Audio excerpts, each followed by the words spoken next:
And as Martin Tyler would say on Sky Sports, and we're live. A bumper panel, a bumper week. All is good in the Meadow Lane Gardens.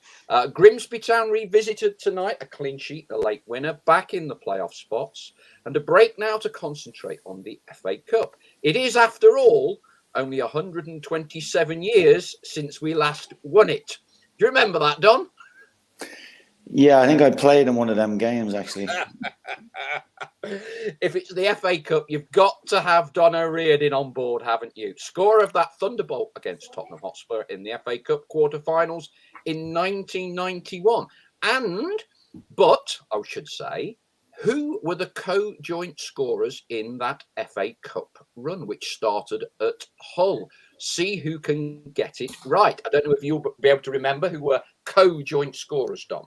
And we won't bring up the own goal you scored in another cup game in the Full Members Cup against Sunderland that year. We'll gloss over that one. It's been a great past 7 days in the league. 2 victories against Stockport and Grimsby and a draw with Bromley. And ever present for this, of course, has been Mark Stallard on BBC Radio Nottingham. Delighted to have you back, Mark, and we'll be picking your brains very shortly. But first, we must start with the voice of the Magpie Millennials, Chloe Page. And there's a reason why we might be starting with you, Chloe. You committed the cardinal supporters' sin, didn't you, on Saturday? What sin would that be? So I had to leave at about 87 minutes. So I watched it for 87 minutes and just missed the goal. There is a reason behind it. I don't leave early unless I have to, but I had to go and get the train. But I had to go and get my bag out of the car first, which was about a 15-minute walk.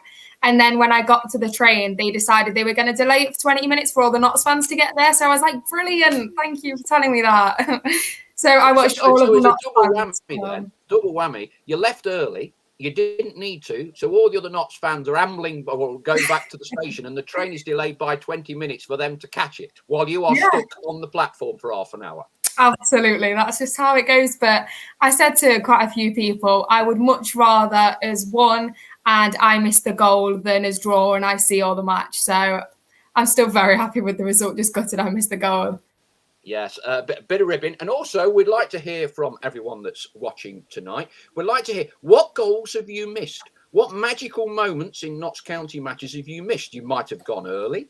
You might have arrived late. Did anyone miss Don's legendary goal against Tottenham while you were queuing for food or the toilet? Send in your memorable misses when you were at the game, but you didn't see what you should have seen. Chris Gosling, evening all. Ian Birchnell, evening all. Nigel Truman, evening. Duncan Comrie, good evening, everyone. A fantastic week. Negotiated onwards and upwards. M-Fold, come on. Chris Gosling, we're all feeling pretty chirpy today, I'm sure. Indeed, we are. Mark Weiler, evening. Luke Beardsley. Charlie tweeted after the game to clarify. I believe he got, this is about Ruben and his suspension. I believe he got booked against Tamworth. Hang on. You're sending me so many messages and it's hard for me to keep up with. I've got about 50 already. Hang on. Let me get the scroll because my son's in Bradford, so I'm driving this myself once again. Ellie Elvie says, good evening. Jurgen, great win, fantastic support. Nigel Truman, an unexpected 7 from 9. Chris Gosling, I was picked up on this earlier in one of the tweets. 10 from 12 sounds even better. Ian Birchnell, what a great end to the game. Been a while since I saw such a mass outpouring of joy in a game when the ball hit the back of the net. Amazing and glad I was there. Yeah, very well put. Very well put. I think it was an outpouring of joy, definitely. Matthew Cook, my first time joining live. I picked my weeks, you pies. Jurgen Halligan, I've emailed Grimsby reselling restricted view tickets. A friend has done the same. I was sat next to Chloe, but managed to find another seat. That's not very nice, is it? Wow. To be fair, it was awful. I was sold a seat on the front 3 rows, and they were all roped off. So I got shunted to the side, but of course there was loads of space. So everyone else was like crammed in, and I had about 30 seats, together with some other fans that have been put in the wrong ones. Ellie Elvie picking up on Ruben Rodrigues and the various scouts. A few more we shall pick up on shortly. Stells, and I'd like to get the views of Don as well on this. The last 3 games, for me, have seen a definite subtle change in the way we play.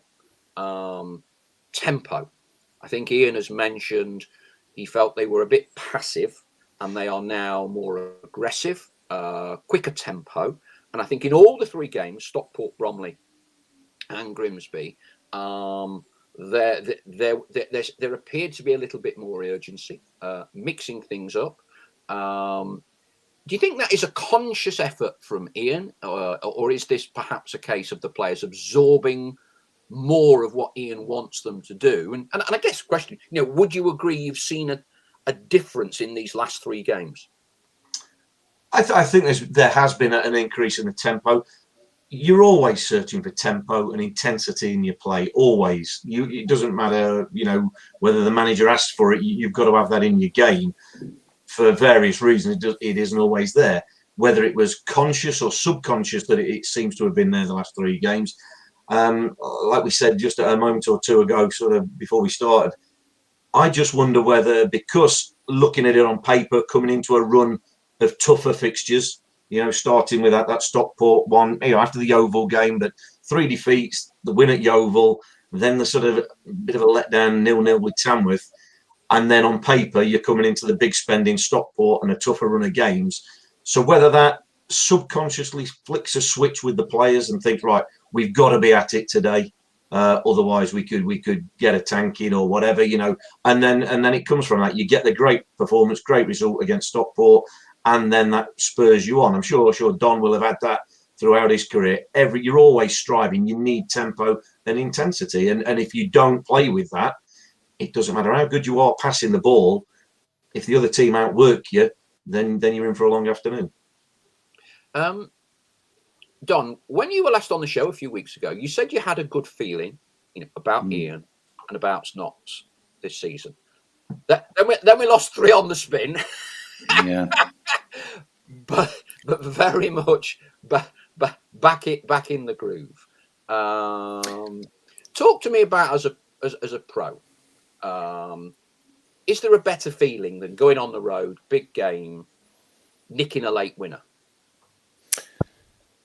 Not really. The only way to top it, I suppose, if you were to score the goal yourself. But I just think the test that was thrown down, the gauntlet that was thrown down in the last week, was massive. And I think it has to be a combination of the manager, the assistant manager, and the players who've set, maybe they've set themselves a target, you don't know. But whatever they've done, it's something that really is looking so positive. It's yielding huge results, and it's the kind of form that you've got to show if you want to get out of this league. Last year, Torquay had a fantastic start to the season. We're looking very, very good. I thought they'd won the league before Christmas, that they were doing that well, but we know what happened then, and the bubble burst. But as I said, this year, I just feel the manager he knows what he's doing. He's learning more about his players. He's learning more about the league. I think that was something that a mutual friend of ours mentioned to me last year. This guy, he knows his stuff, but he'll need a bit of time to get to know his players and get to know the league. And then he'll really kick on. I'm hoping that little conversation I had is coming true now. And Ian is starting to find out, how to play against these teams. What do you need to play against these teams? It's not necessarily going to be pretty football. You have to compete. You've got to be on the front foot. You've got to have a quick tempo. You've got to lay down the law, really, when you can. And it seems to be that's been the case, even though I know Saturday was a very tight game and we'd probably have settled for a point in the 89th minute. But to get that win, like you said, it's an unbelievable feeling, as Stallard will tell you.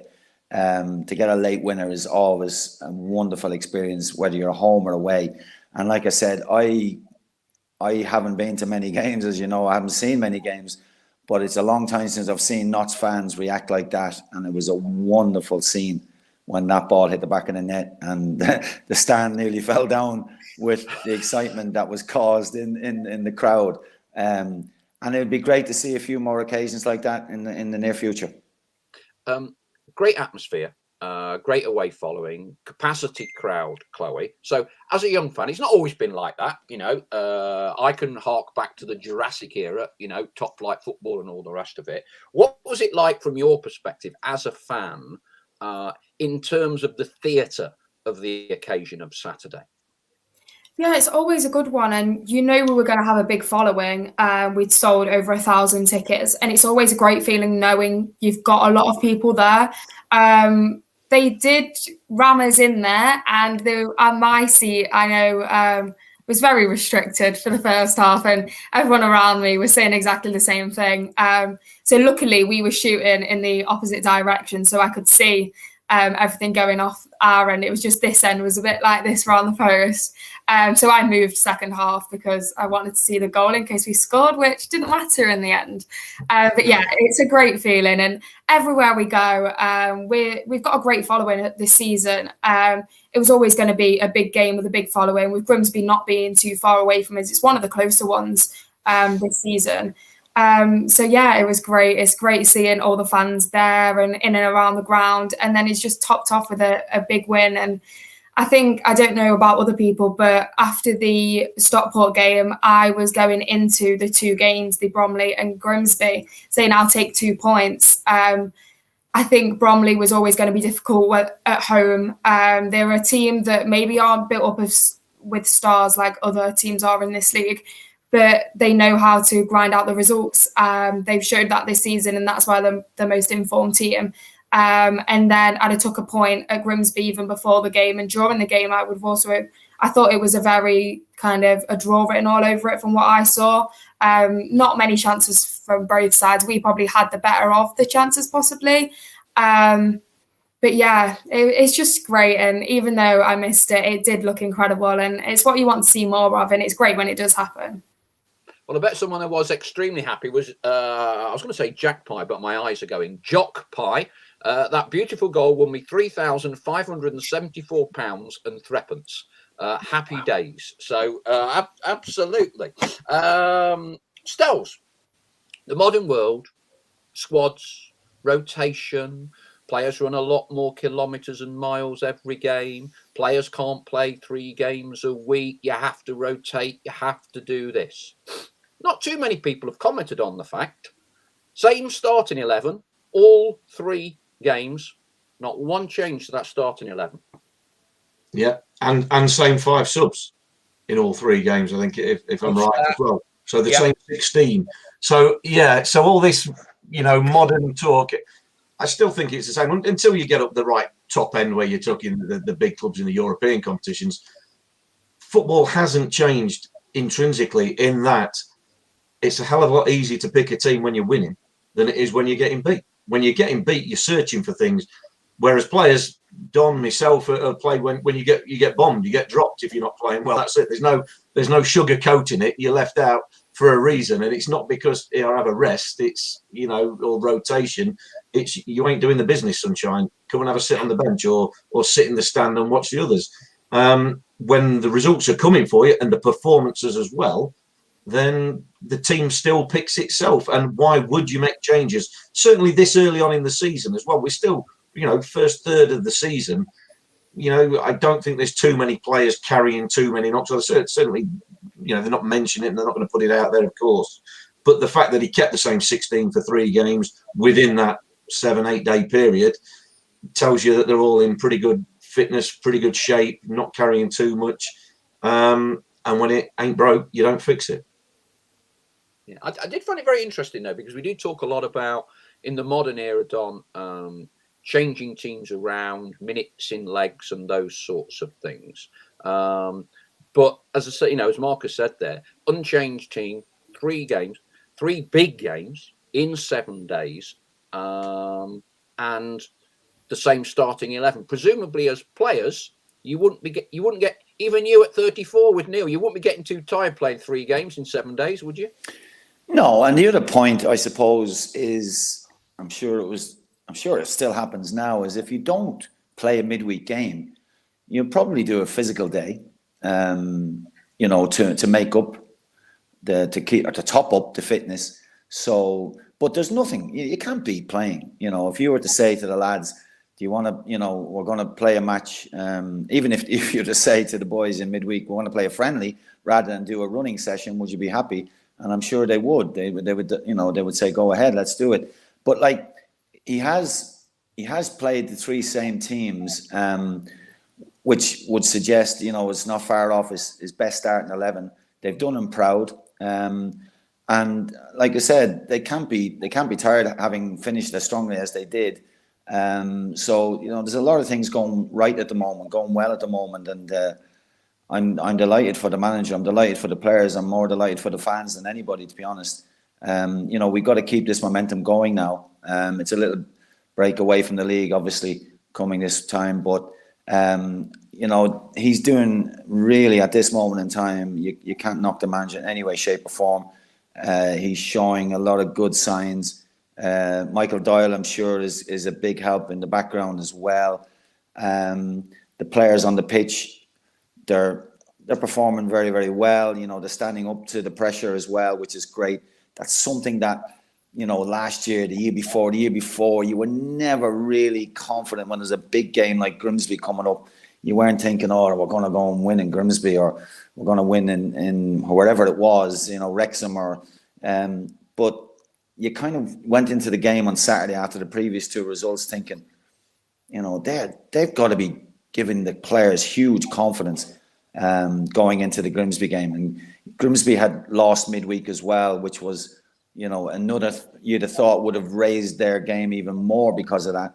But Notts went and handled the pressure really, really well and came away. It was, snatch and grab, but that happens a lot in football. And Crystal Palace obviously went to Man City. Nobody expected that win.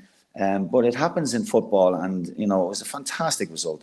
As I said, we just got to now continually build on top of this run. As we mentioned, I think I mentioned the last time, maybe I shouldn't mention it again, but it would be fantastic to win in the cup and then to win our next league game. That would be absolutely brilliant. Keep this run going. It just breeds confidence, style, doesn't it? Players, when you win games and you put the same team out and you know what your mate's going to do, it's a great feeling, and hopefully this run will continue for a long time. Yeah, I mean, I would go so far as to say that not only was it our best result of the season on Saturday, I would actually say it was our best performance of the season in the context of who we were playing going into the Lions Den. They'd won 6 on the spin at home. I think when we had a colleague from the Grimsby Town podcast, Paul Hurst hadn't lost back-to-back matches since something like March for Grimsby. So when you put all of that into context, I think it's one thing to go and win 5-0 at Barnet on the opening day of the season. I think in the context of the opposition, I actually think it's our best performance. And I know some fans, which surprises me a little bit, because it wasn't the greatest display. We rode our luck a little bit, but we won. I think as one or two of our posters have put, sadly you couldn't have been there, Chloe, for the last 2 minutes, but the outpouring of joy at the end of that game tells you how much pleasure, enjoyment, emotion that gave to those travelling fans, who of course were in, over 1,000 in a 7,000 crowd. And I hope now we can carry on pushing on from that. Chloe, obviously you missed the resulting celebrations. You're heading off back up to Manchester. But presumably it gives you a warm glow, given it's 7 points out of 9 from what was a very, very difficult set of fixtures for us. Yeah, absolutely. And I think whoever's going to go up this season, they're going to have beaten everyone around them or took points off everyone around them. I think there's going to be a lot of shock results in this league. It's just how it goes. There's been quite a few already. And there's going to be strange ones where, I don't know, someone in the top 6 are going to lose to bottom of the league at home, or they're going to be swings and roundabouts. As long as you aren't dropping points against the teams in and around you, that's going to be the way to go up. And we've kind of done it. Everyone says, win your home games, draw your away. you're going to go up, which is going to happen. But the likelihood of you doing that is very slim. We've kind of done it the other way around this week. So I know a lot of people were disappointed with the point against Bromley. I mean, like I said, before the game, I would have taken a point. Kind of what you said, considering all the factors of who we were playing and how well they were doing. During the game, I think I probably maybe would have liked to have seen the 3 points. Obviously, it was a little bit of a scrappy goal for them at the end. But if you'd have told me we'd have got a win against Stockport, a win against Grimsby, and a draw against Bromley, I'd have snapped your hand off with that. We've obviously got a difficult run up until Christmas, playing a lot of teams in and around us, and teams that you'd expect to be pushing for that playoff spot. And I think it's only a good thing with the way that we're playing at the minute. This run is going to come to an end at some point. It's just how you bounce back from that. I think Rochdale's another bit of a strange game. They're in the league above, but they're about mid-table. I know they've done fairly well recently, picked up some form, because last time I looked, they were right near the bottom. Now they're halfway again. So it's difficult. But like you say about resting players, it's one of them. Why not keep the momentum going? If they then beat Rochdale, we're then going into more difficult games on the back of wins, whether that's in the cup or whether that's in the league. It can only help. I know they've had 2 rest days this week, the players, so I can imagine that hopefully they're all fit and recovering well. And like Don was saying, all you want to do whilst you're winning is keep playing and then keep winning, and hopefully this run carries on until Christmas and straight through Christmas. Yeah, and in some context to the point I was previously making. So Jurgen Halligan says, not sure about best performance. Wrexham was better. We only had 2 shots on goal. Chris Gosling, we showed no fear. I agree. It was our best performance. Gary Wardle, nobody had even taken 1 point from Grimsby before. Fans need to realise how tough some teams are. We can't always look pretty. Those of you who would know me, I'm pretty pragmatic with these sorts of things. Results matter, not much else. Got into a bit of trouble on Twitter with 1 or 2 of the Dots fans in terms of debate on statistics, possession, and all of those sorts of things. But as I said earlier, Stella, I mean, I don't think you can beat a win in those kind of circumstances. What would the mood have been like on the bus on the way home from that, do you think? Oh yeah, it would have been fantastic. Last minute winner, against the league leaders away, perfect record at home, Grimsby prior to that game. To go and do it, and you're talking about the best performance of the season, and it depends what your parameters are for the best performance in terms of passing the ball and creating chances. No, it was a long way from it. And to be fair to Chloe, to make her feel better, we'd have all left after 87 minutes, given what had gone on in the game before it. 'Cause it was not a great game. Grimsby didn't look brilliant, but what you did see was, in terms of best performance, out of possession of the ball for Notts, they're this passing team that like to play out from the back, that build up, dominate possession, tire the other team out, be patient. We know the stats, they don't score particularly early in the first 30 minutes, but as legs tire and the game goes on, then it opens up and the passing sort of comes into its own and reaps its rewards. On Saturday was the passing didn't happen, partly because the passing was a bit wayward and partly because Grimsby were right at it in closing Notts down, didn't give them time on the ball, as you would expect a team at home who's top of the table. So consequently, when you're not playing on your A game in terms of with the ball, you've got to fight like a dog to stay in the game. And that's exactly what Notts did. Without playing the pretty stuff, without creating chances, didn't have a shot in the first half, improved in the second half after Ian Burchnell made the 2 changes. Again, proactive with substitutes, making changes.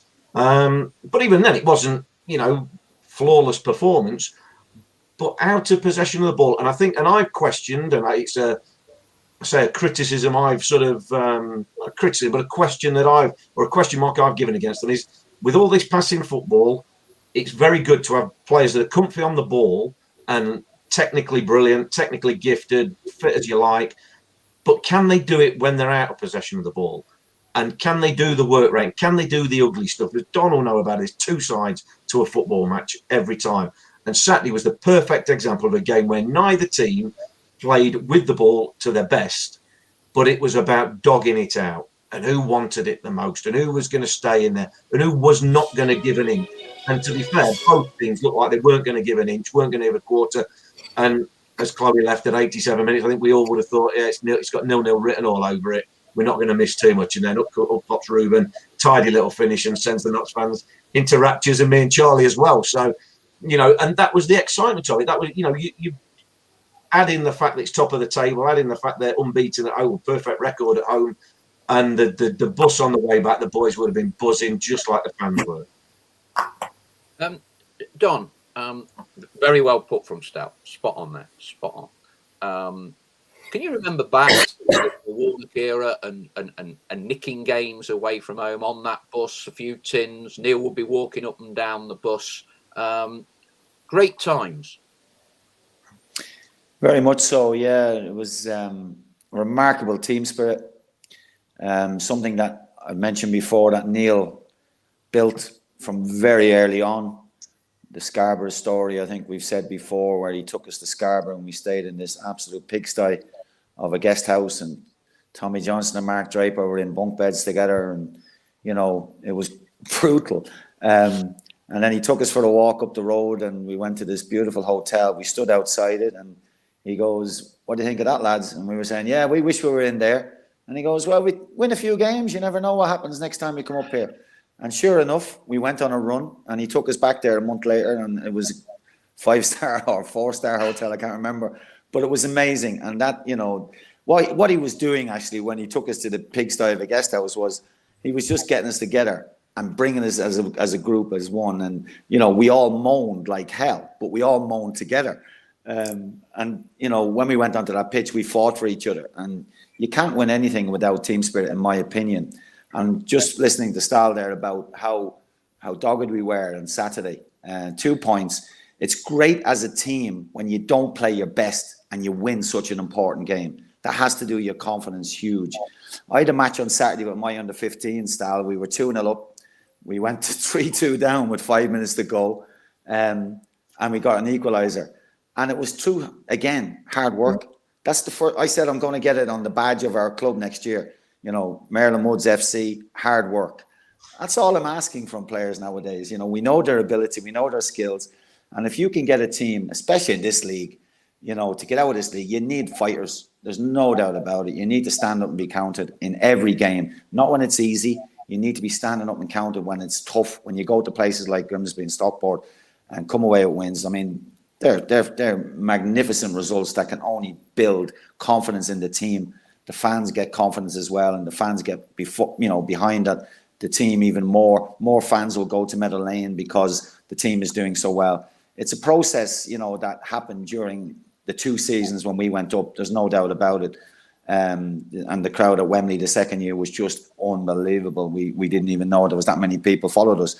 But it is so important that you, as Stal said, you have that momentum, you have that fighting spirit to get results. And the fans now have confidence in the players that we can play anyone now, especially when you go to Grimsby and win. We can play anyone now and get a result.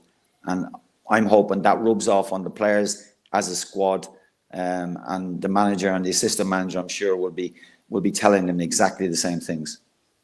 Yeah, and I think for me personally, the reason why I was I'm a lot more optimistic this Monday as I was 9 days ago is because exactly what Notts have produced in the last 3 games is what is needed to go up.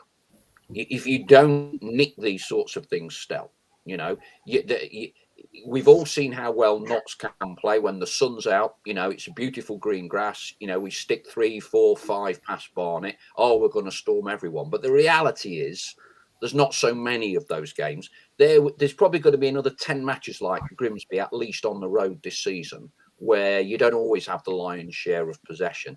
And it's getting over the finishing line. It's getting over the finishing line. And I think there was that, like you said, doggedness, resilience. And let's be honest, unless we score more goals in the last 10 minutes than we concede, we probably won't go up. Yeah, I agree with everything. I mean, it was, almost perversely almost the perfect performance, and it This is is where I come from. over 44 games.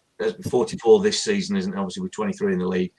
Over 44 games, as Dom mentioned earlier, you're going to get probably 12 to 15 games that are instantly forgettable unless you win them. Unless you get, and that is the fine line between finishing mid-table, finishing in the playoffs, or finishing top of the tree. If you can turn 10 of the 12 games into wins, when you've not got your A game, when things aren't quite going for you, you've had spells or whatever, and the opposition's, let's face it, the opposition are allowed to play well as well against you. So there's no God-given right. You have to earn it every time. And for various reasons, certainly the lower down the leagues you go, performance levels fluctuate more. Can we maintain this now? That's the big carrot, if you like, for them, that I'm sure Ian Birchall and Michael Doyle will be saying to the players. Just realise how good you can be, because you've just beat top of the table away from home, unbeaten in their own ground, in their own backyard, and you ain't even played half as well as you can do. How good can this Notts team be? That's got to be. But again, I come back to consistency. They've also, 4 or 5 games ago, had a Halifax in them. The last 20 minutes there, a Woking in them, and Altrincham. So again, it's that roller coaster of a football season, the ups and the downs. At this moment in time, they're riding the crest of a wave. And like Chloe mentioned earlier, we want that to go on through Christmas as long as possible. It is momentum, confidence is high. The game it just seems to be a little bit easier when you're full of confidence. And conversely, when you're up against it, everything seems like you're running uphill everywhere. So it's great, but I still think you've not cracked it. 14 games of the season gone. We haven't cracked it. We've got to keep going. But again, what confidence can they take from the fact you've just beat top of the tree and you ain't really played how we know you can play? But that's a mark of a good team. Sebastian Van Harten from Norway. Loving the podcast. Always great guests and good content. Great stuff. Thank you very much, Sebastian. Glad you are tuning in. Now, there is a breaking story which several of our Magpie Circle flock are posting and updating as we speak. And there were rumours over the weekend, or shall we say, Hartlepool manager Dave Challoner had left the door ajar, shall we say, to an approach from Stockport, who, of course, we beat 2-1 Saturday. They lost, was it Barnet in midweek, and they sacked their manager. And it would appear that there are more rumblings coming out of Hartlepool tonight that Dave Challoner would like the opportunity to speak to Stockport about that vacancy. It does appear that the biggest hotbed this season, Don, of transfers, players, big money strikers dropping out of the Football League into the league, Chimanga from Boreham Wood going for a 6-figure fee to Chesterfield. There is a mad scramble and a lot of money being spent chasing the one automatic promotion and the playoffs. And it would appear as if Stockport are targeting Dave Challoner.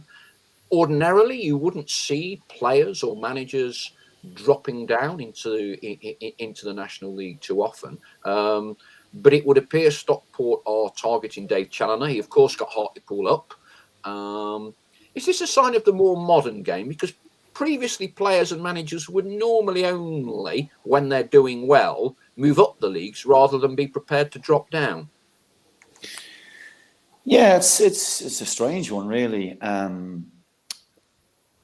Obviously, everyone wants to play in the Football League, but it has to be very interesting if Dave is thinking about obviously stepping back into the National League at this stage. Very surprising, but again, maybe he feels there's more potential at Stockport. Sorry, more potential at Stockport than he'd have to be confident that he could get them up, I suppose.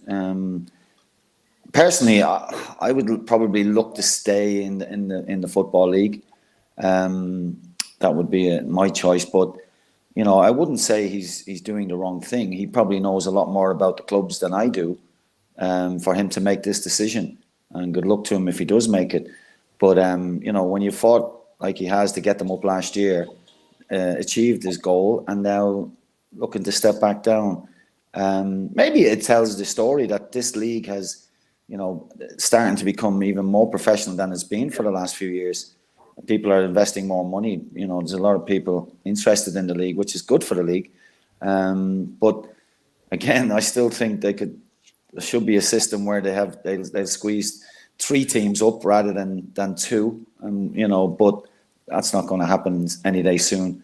But yeah, it'd be interesting to see now from that story. It's a very different one from back in the day when there's no way you'd see anyone stepping out of the league into non-league.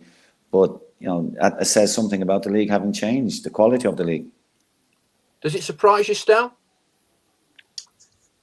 It certainly makes your eyes raise. Yeah, I mean, it's the first 2 things when you see people. It's same as players willing to, or potentially willing to drop down a level, as Don alluded to there, is financially it's got to be made worth his while, and we know the money that Stockport have paid for players to go there. So he's well within his rights to want to go and speak to them, I suppose. I've just had a quick look there. Hartlepool are 10th in the table in League 2, level on points with teams in the playoffs, so they're not having a bad time up there. So it's not like he's maybe looked at Hartlepool and think, oh, we have overperformed, overachieved, and I'm going to go while my stock's high. And it might be geographic as well. I don't know, particularly where he's from and where his family is and things like that. So that could all come into it. All different things can come into it. So, but it's certainly an eye-raising one. But again, Stockport seem to have a bit of the financial clout to go and get who they want. And if they've identified Dave Challoner, who's got a promotion on his CV from last season, out of the National League through the playoffs, then they've set the stall out. They're going to go and get him. Okay, we will monitor that, and I'm sure people like Pythagorean will be straight on to give us any further updates in the next half hour of the show. Let us now turn the spotlight on to the FA Cup. As a young millennial, Chloe, is the FA Cup still a big deal for you? Yeah, especially when I think this is a winnable game. They're only a league above us, and if we seriously want to get promoted this season, we need to know how we can perform against teams in the division above. We've got a good, we're playing well at the minute, put it that way, and it is only going to help us hopefully winning that game. It's a massive deal, and I know it is to kind of most generations. There's always going to be a few people that are like, we only want to concentrate on the league, which is fair enough. But why? I don't really see why the players, the manager would go into any game wanting to lose it to just get out of a cup. I can't see anyone, any player of any team really having that mentality. You go in every game to win it. I don't think they really care what competition, what league it's in. So for me, I think you've got to look at fitness. Obviously, if someone is clearly needing a break, then fair enough. But if they're all kind of content, all up to speed, match fit, I'd be playing the same team again. This needs to be carried forward with the tough games we've got coming up. But yeah, FA Cup's a massive deal, and everyone looks out for the third round. Let's be completely honest. We could. Obviously, we've got 2 rounds to go before that. We've not got through this game yet. But you never know who you're going to get in the next round. You could kind of hopefully get a home draw, which we don't get many of in any cup that we play in. We always seem to get drawn away.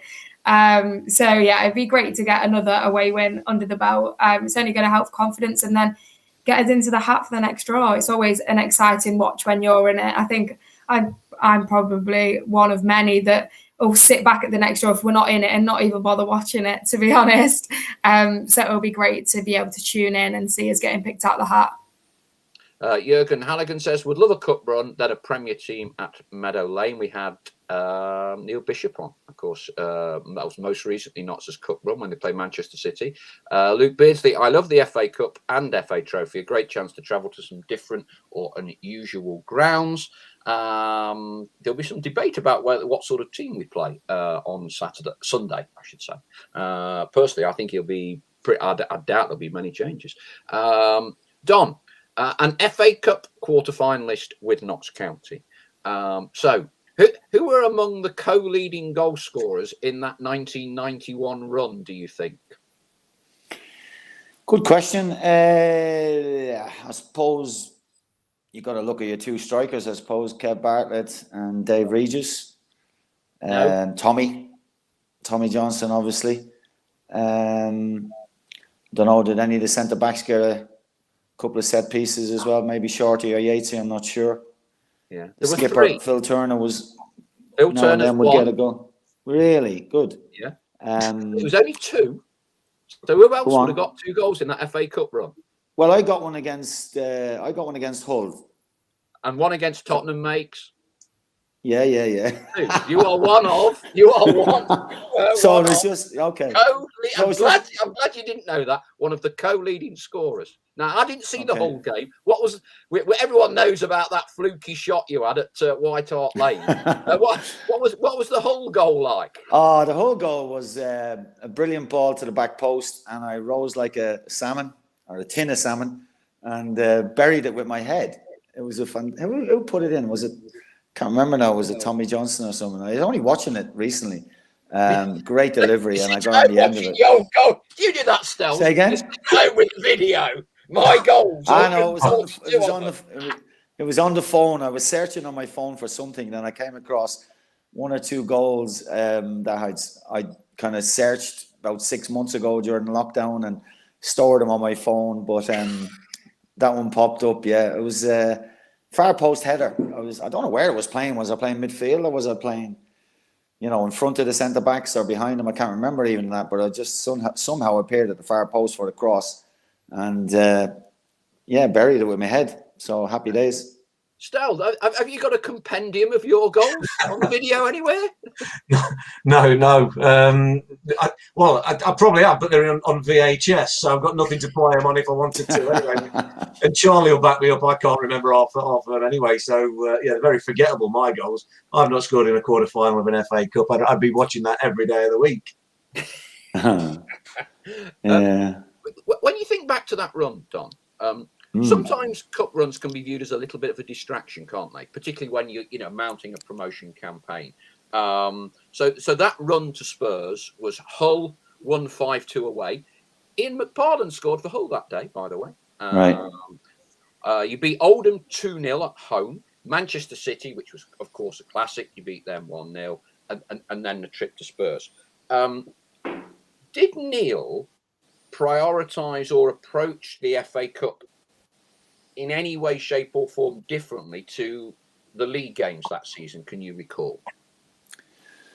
No, it all happened really after, and I think I've told this story before as well. After playing on the Sunday against Spurs and obviously losing, he told us on the bus on the way home that we were in the next day, and we were going, "What? What's that about?" So we arrived in the next day, and we were sat in the dressing room just in our clothes. We didn't want to get changed because we thought he was going to have a meeting maybe where he might, hammer us for losing. Then we got the message, get changed. So the apprentices brought the kit in and we put the kit on, and then someone said, do we need our boots? And the message came back from the gaffer, no, put your runners on, your trainers. And we're going, what? He's going to run us around the track. What's he like? So we were moaning like hell, again. And then Mick Jones comes in and says, lads, over to the sponsors lounge. We went, yeah, okay. And then we thought maybe he's got a video and he's going to go through it. Anyway, we went over, sat in the sponsors lounge. 10 minutes later, Neil walks in carrying a case of lager. Mick Jones walks in carrying a case of bitter. And everyone had to have a can. So we started drinking and got the first can down. It was like in small talk. And then he goes, everyone have another drink. Second can, we're knocking it back. And he goes, what about yesterday? Did you enjoy it? And we went, yeah, absolutely. Fantastic. Great experience. And he goes, do you know something? We can play at grounds like that every other week next season. And we're looking at him going, what is this guy on about? And then have another drink, lads. Third can, we're knocking it back. And then he goes, so what do you think, lads? And after 3 points, I was anyone's, as they say. So, yeah, I think we can do it. So literally the plan was laid on that day, on that Monday, that we were going to go to Wembley again and get promoted. You might not believe it, but that is the gospel truth. And from then on, we went on an unbelievable run. I can't remember exactly. Did we lose one, or maybe we kept our nose clean? I can't remember, but it was an incredible run. But it literally, you know, based on that result against that performance, that experience against Tottenham, he made us believe that we could do it over a few cans. I can't remember if I drove home that day or Charlie Palmer, but we were lucky we didn't get stopped anyway. But yeah, I mean that was Neil. He just came up with that. Get them in tomorrow, not to run us, just to have a meeting. We just didn't know what was going on until he came out and said it. And by God, we really did. You know, after that fantastic run again, beating City and, you know, giving Spurs a run for the money, it was brilliant experience. And that's why, as Chloe mentioned, for the lads to go to Rochdale and win would be amazing for their confidence and would do them the world of good, from my experience anyway. Ian Birchnell tells a good story about former Notts County goal scorers watching their greatest goals. I don't know whether this is true, but it's a good story. Ian Birchnell says, I know every Christmas Paul Barnes, remember Paul, gets the video out of him scoring against Man United for York. A colleague is a friend of his and can't fault Paul for that. I would do the same. Hoping to get Paul on for one of our one-on-one interviews. His son, not actually too many people know this, but his son is Harvey Barnes, who plays for Leicester. So clearly there are some footballing genes in that family. And I think many people spoke about Paul Barnes would have been a top flight striker, but he had quite a bad knee injury and basically didn't train throughout his career. He just played games and terrible goals, without training. Phenomenal player, phenomenal finisher. We're all, of course, speculating about what teams we want, although, of course, it's only the first round at this moment in time. But nevertheless, Chloe, I take on board your point about Rochdale might not sound too glamorous, but it's a league club. It's a scalp. We get a bit of TV coverage. Money also, I think, is important to Notts in the current situation. It's worth about £25,000 if we win and go through. You will be going Sunday, I presume?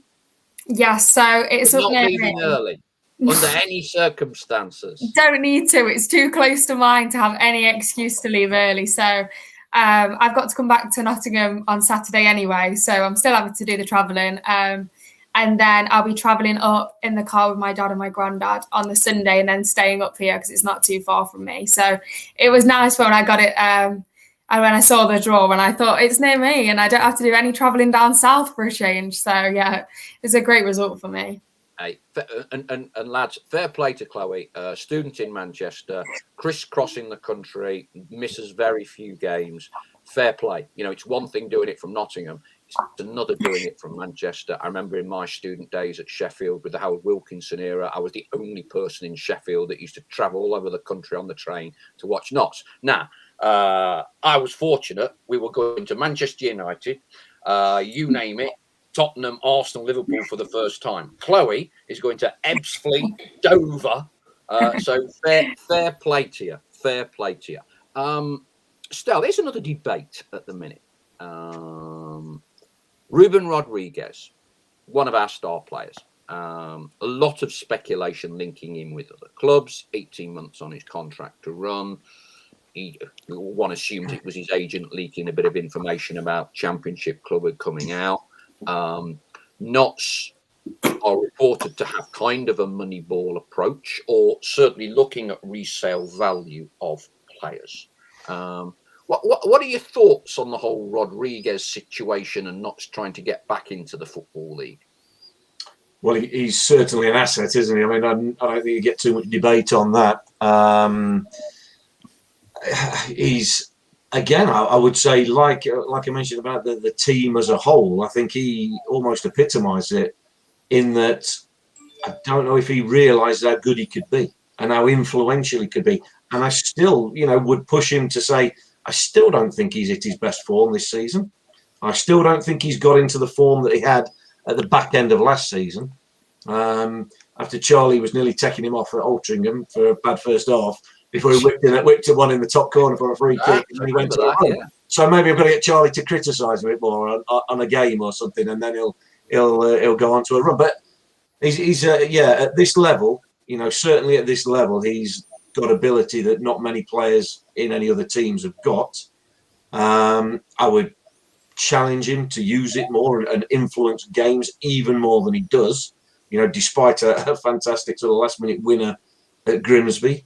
I think there's just almost like let's say the penny's got to drop with these lads that if they put the foot down and really believe in themselves and get it going, I've said it all the way through, there is not a team in this division that not should be scared of, worried of, cannot beat on any given day.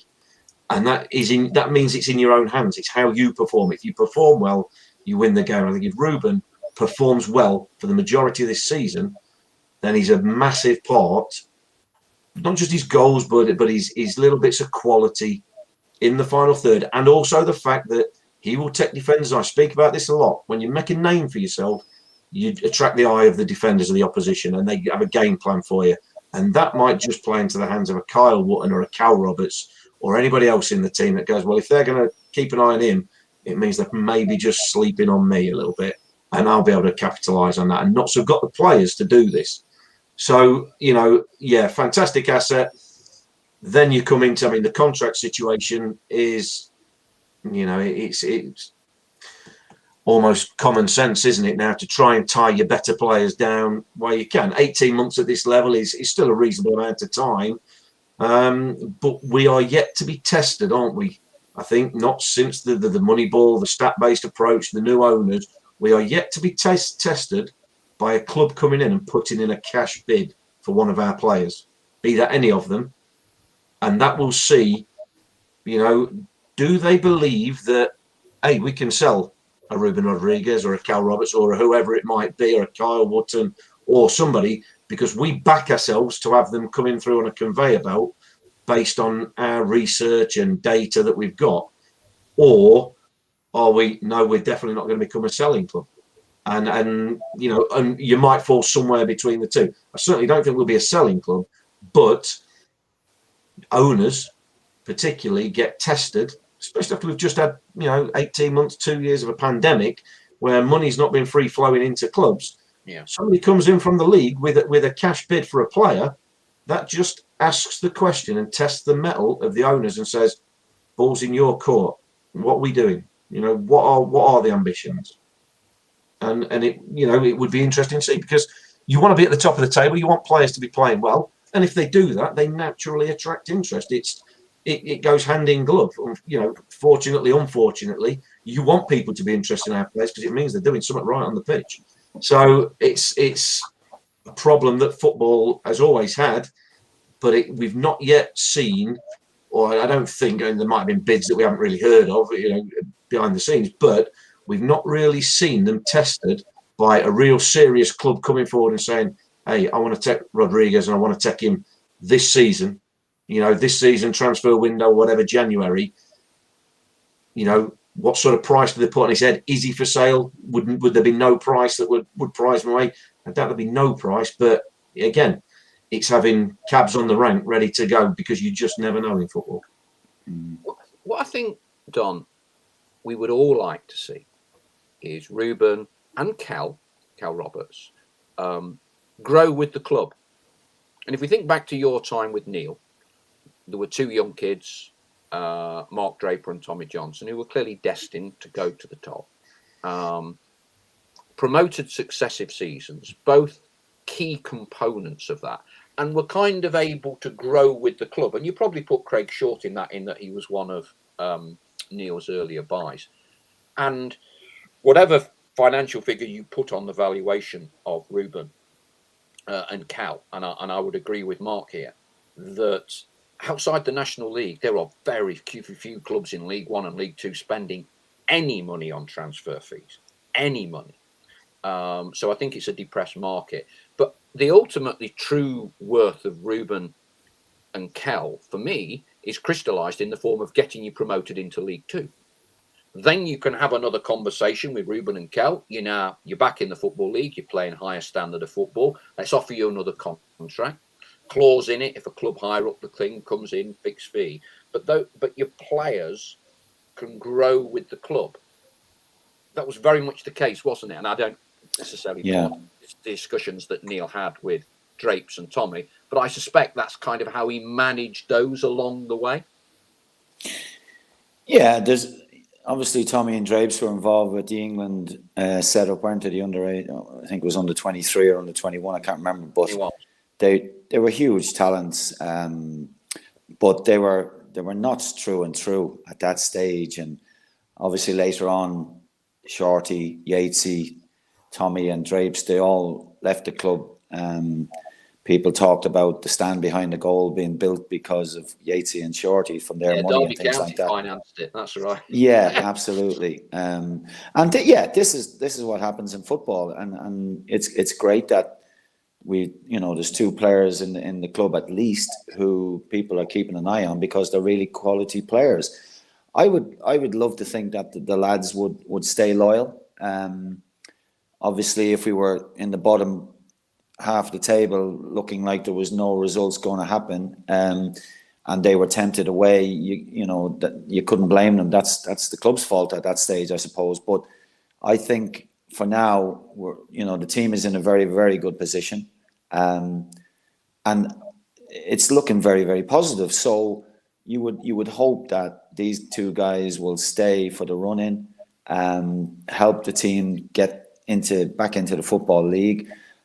Again, it would be down to the ability of the agents, I suppose, to deal with the owners and say, well, actually, now that we've got them, we've got you up, we want to sell our player, these two boys and what have you. What's your thoughts on that?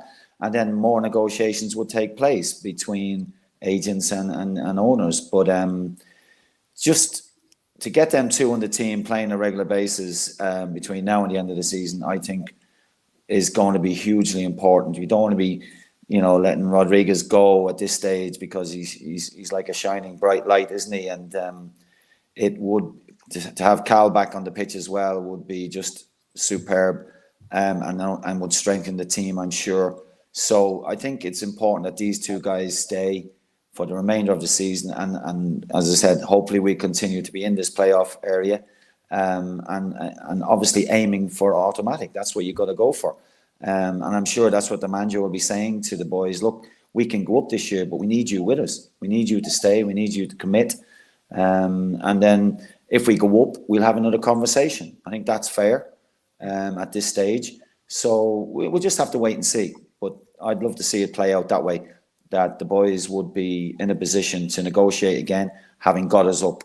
That would be only fair at this stage, because you want ambitious players as well who want to play at a higher level. And if they're doing it on the pitch and they're tracking, that's football. That happens all the time. So hopefully we have the headache at the end of the season, having gone up, and whether we can resist bids, whether we can persuade the boys to stay because they're still playing Football League football, and things like that. So let's keep the fingers crossed and keep the boys happy, keep winning games, and I think that will keep them with us till the end of the season at least. We want to see him till the end of the season at least, don't we, Chloe? Yeah, absolutely. I think he's vitally important in us potentially getting promotion. You take arguably at the minute one of our best players, not just individually, but team players. I think that's the big difference between Ruben from last season and this season. He was outstanding at the back end of last season, like Stal said earlier, but it was more of an individual thing. And then this season, I think a lot of people were saying how much that he dropped off at the start of the season. And I kind of looked at it as he's now learning to become a team player. And now you're seeing kind of him coming towards the best of his ability. Obviously, he's still got a way to go, and we know that he can play even better than he is doing at the minute. But the work he does for the team is phenomenal at the minute, off the ball, tracking back. It's a lot of things that he didn't do last season. And to take someone like that out of your team, especially if we carry on going the way we're going, it could be disastrous, to be perfectly honest. We say that we could bring in someone equally as good with obviously our football radar approach. They've brought in some great players that no one would have heard of before they came to us, and look how well they've turned out. But it's a risky business selling in January and hoping to either replace or someone's going to step up. And I just don't think risking it. Obviously, it might kind of fall out of our hands. A bid might come in that they just can't refuse. But I'd like to see him want to stay, and I'd like to see us kind of make a bid for him to stay and kind of persuade him, like Don was saying, give him the opportunity and say, look, we'll see how we go the rest of the season. We're looking for promotion. I'm sure he wants a promotion under his belt. And then it could also turn badly for him if he goes into League One, League Two, and then is starting on the bench. It could kind of ruin a player. So I'd like to see him definitely stick it out. But it's a strange one. I'd love to know the sorts of bids people are putting in. It'd be very interesting, especially if he does stay. But I just think you can't put a price on promotion out of this league. We've got a lot of history as a club, and everybody wants back in that football league. I like to say it's where we belong. It's where we've been for pretty much all of our history, apart from the last couple of seasons. And you can't put a price on getting back into the football league. And then, like Don was saying, then see from there where we can go, either keep the players we've got or use the money ball approach. But I just think it's a way too much of a risk to be taking the money now. And then hopefully maybe bringing someone else in that can do his job. But I wouldn't be doing that. I'd be keeping Ruben if we can, and everyone else for that matter. From a player's perspective, Mark, so you're a striker, broadly comparable. Let's say you're 23, 24, 25, banging the goals in wherever you were banging them in. Because to an extent, we always look back through, Don, myself, yourself, we're now kind of more senior, but you gain thought processes each year you get older. When you're 23, 24, you can think a little bit differently, can't you? Putting yourself in Ruben's shoes as a player yourself, I mean, when you look back on your career, do you think you made all the right decisions at the right time? Would you think, oh, blimey, and now I look back on it, I shouldn't have done that? Or, because Ruben is a young man still, isn't he? He doesn't have 40 years experience. So therefore, you're always going to have your head turned a little bit. Put yourself in the player's eyes here. Yeah, well, that's the very nature of being a footballer means you are young. You don't have the wisdom that you need at the time that you need it. That's the thing. You're a commodity when you're in your 20s, yet you'd like to have the wisdom you have in your 40s or your mid 30s at the end of your career. It's all down to every player, every person, but every player has got a different motivation, a different driver, something that drives you, that motivates you. Everyone will have it for different aspects of their life. But in football, what is your motivator? Do you want to play at the highest level you possibly can? Do you want to be loyal to a club where you feel wanted, needed, loved? Do you want money?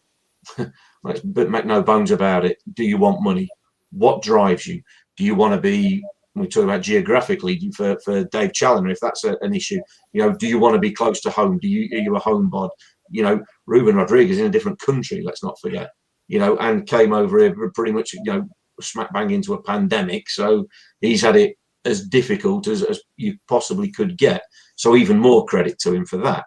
But it would be down to every individual as to what is the driver. If it's to play at the highest level, then the club's challenge then is to, as Don mentioned, to get to the player and say, look, give us to the end of the season and get us in the Football League, and then we'll have that conversation and we'll see who comes in for you then, because there'll be better clubs than coming in for you in January. and you'll be worth a lot more, and your wages will be double what they're going to offer you now, and all that sort of thing, all the little carrots to keep him. But the bottom line is we want to keep him, and we need him doing the business for us, as we do all the other assets that are saleable. And not just the forward players. I think we've got players like Matty Palmer. I think he's been possibly our most consistent player this season. And he's one that goes under the radar massively because of the role that he plays. But I think they've done absolute wonders to get him to the club, particularly after Jake Reeves went back into the Football League when we lost him. I think they did wonders to get him. Kyle Cameron obviously looks like a heck of a capture. And if he bends more in with his wrong foot from 20 yards as a centre half, then that'll attract interest, no doubt. So we've got assets all over the pitch. And part of being a football club and running it properly is knowing when to fight people off, other clubs, fight off interest. If you do think you've got a saleable asset, or the manager, head coach thinks, well, we have got expendable because we've got somebody else I like, and we can make some money in doing it, then owners are interested in that. It's a business. Let's not forget about that. But yeah, from going back to Ruben as a player, it's what is your driver? Don's multiplying. We're in the Matrix here. What's that? Yeah. There was a double dose of Don O'Riordan there. What a team that's become. Don O'Riordan. No, my phone is playing up. I don't know why. It's true to say me and Don had a bit of technical issues before the start of this. No doubt Chloe was on here 5 minutes before, absolutely. No problem. But yeah, me and Don had a few issues technically. But yeah, Ruben, great asset. We need to keep hold of him. We need to keep hold of players that are going to get us in the league. And Chloe's dead right. What price do you put on getting back in the league? Because that is the club's and should be the club's only aim. Hang on. We're having fun with Don. He's sideways on. Can you hear us at the minute, Don? Can seeing Don from every different angle. While we're sorting Don out, and we can't hear him at the minute, Stell. So Rochdale, the Cup Sunday. We've had 3 unchanged games. What do you do team-wise? Do you make changes? Do you stick with the same 11? What do you do if you're the manager? If I'm the manager, I'm very much assuming nobody's got knocks, niggles, and playing through any pain. I'm very much a team that's doing the business. You play well in the shirt, you keep the shirt. Very much like Frank Vincent came in. They played in the Tamworth game. He came in, played well, got his goal, kept the shirt. Played well in the Stockport game, played ever since. I'm very much of that ilk, but that would be me. I think there will be a couple of changes. I don't think there'll be wholesale changes because it is so much more a squad game now that they do like to give other players minutes and just rest one or two. The beauty of it is I think Notts have got a decent squad, and I think they can make changes without massively weakening the team. I think Cal Roberts will probably start. If I'm honest, I think he'll probably come in. But who else? I don't know. It might, again, it comes down to who's deemed to have too many miles or needing a rest, should we say, and who needs more miles than the less. Don, can you hear us at the moment? I'm not quite sure.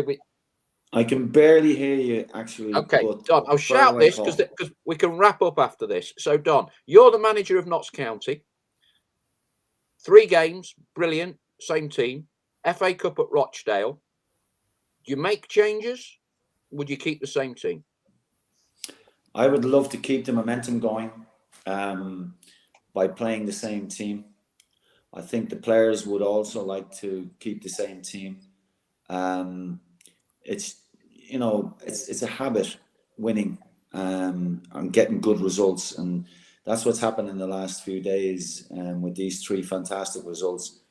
And they will go to Rochdale. If that team starts again, they will go out there and they will feel invincible. They will feel that they can beat a league team, and to get a league scalp would be fantastic.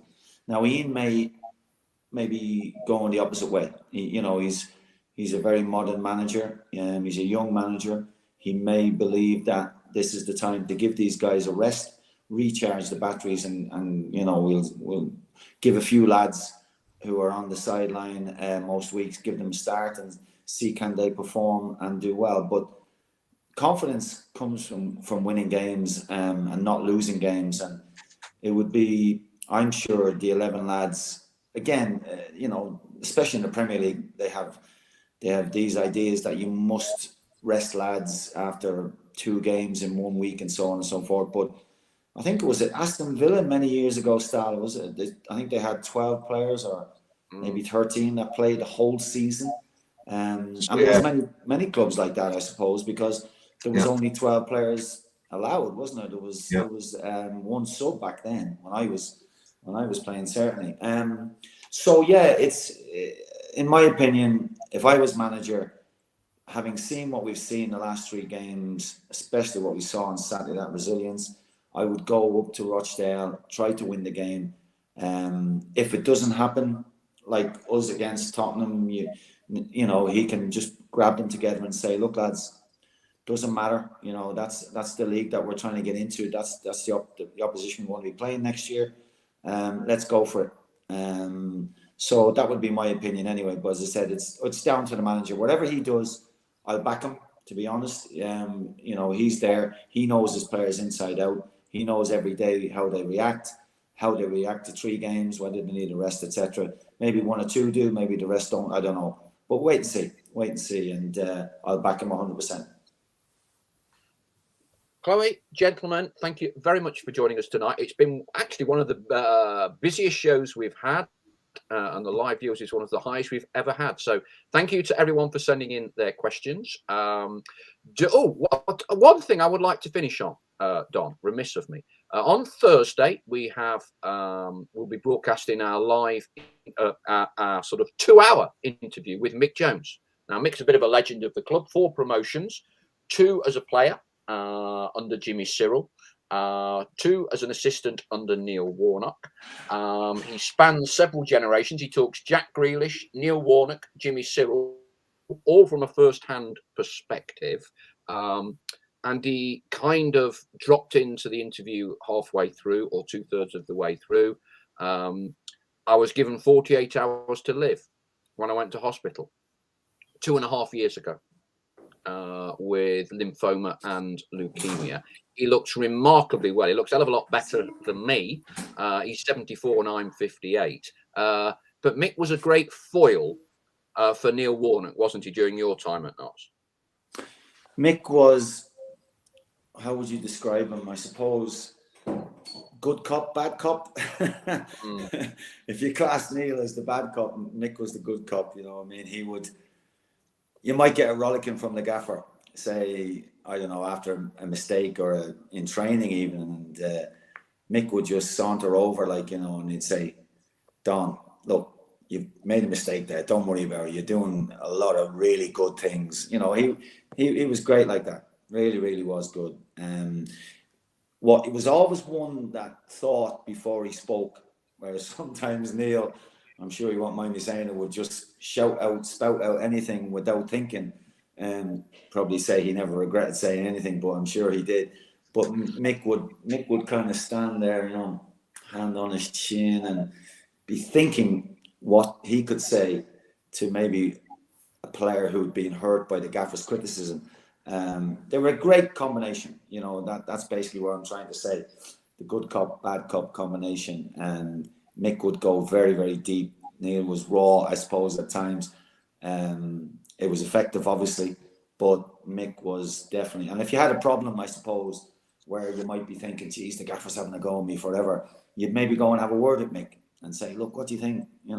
Is he right? Am I as bad as he's saying? And Mick would say, no, geez, don't worry, you've been doing great. So yeah, great guy, loved him to bits. Everyone did. They thought he was just a brilliant fella, part of Neil's backroom staff, and did a brilliant job that he never probably got the credit for. Well said, Don. On that note, that concludes our show for this week. We look forward to seeing everyone at Rochdale. Stell, I'm sure you'll be there. Chloe, you will be there. Don, you'll be with us in spirit from the Emerald Isle. I shall be there. Thank you ever so much for your participation, your thoughts and your views, as always, for tonight. Off to Scotland we go, and we look forward to having a chat next week as well. Thank you, everyone, for listening in and watching. Take care for now. All the best.